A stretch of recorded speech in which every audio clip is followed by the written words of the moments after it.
I wanted to dive in more, Richard, to about the Hearts with Art and how this started and why you think it's important, because I know all of the benefits, but I don't know the people listening or watching right now on YouTube are um, really understanding how big of a difference this makes. That a lot of times play is better than the medicines themselves for lowering blood pressure and avoiding heart attacks and strokes and other things, which is incredible. And even just movement in play or art or being able to stand and paint is an incredible feat for some of the people in these situations, and it makes a big difference.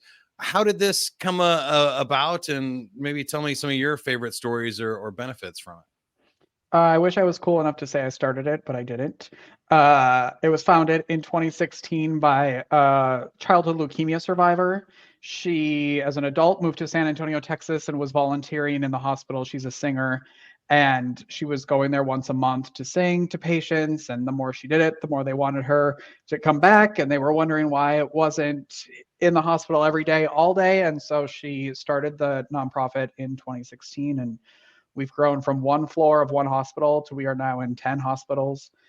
We turn 7 in November, so it's a lot of expansion very quickly. And I, I think my favorite play story was we work with adults. We don't actually work with kids or anything. We work with the adults and we work with their family members and the healthcare staff. And we had a group art class once, and I had ordered like little wooden like trucks, airplanes, cars, like all these little things. And so we told them that we were just going to paint them so they could have them in their rooms.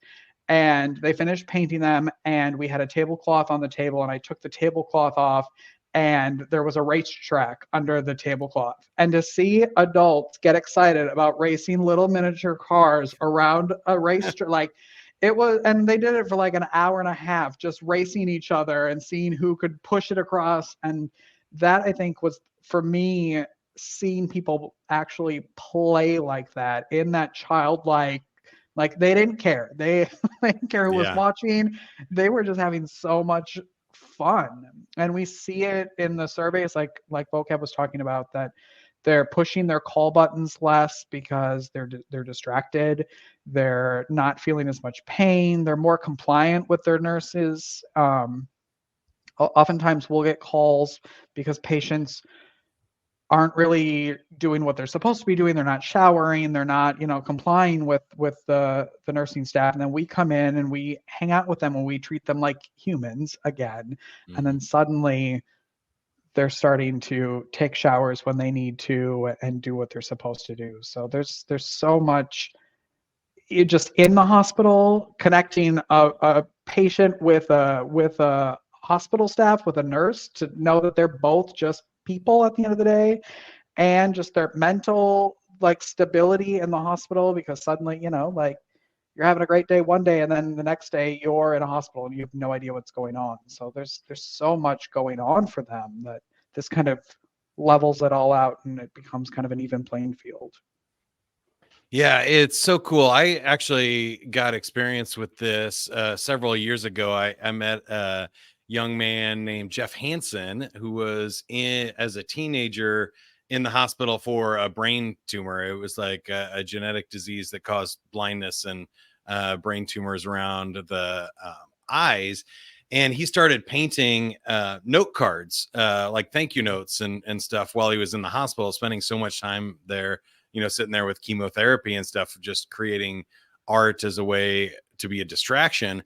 And it turned out, because he was legally blind, he had to do really big, bright colors and big, huge, thick lines and patterns so that he could even see it. And it turned into amazing art. So I made a website for him, jeffhansen.com.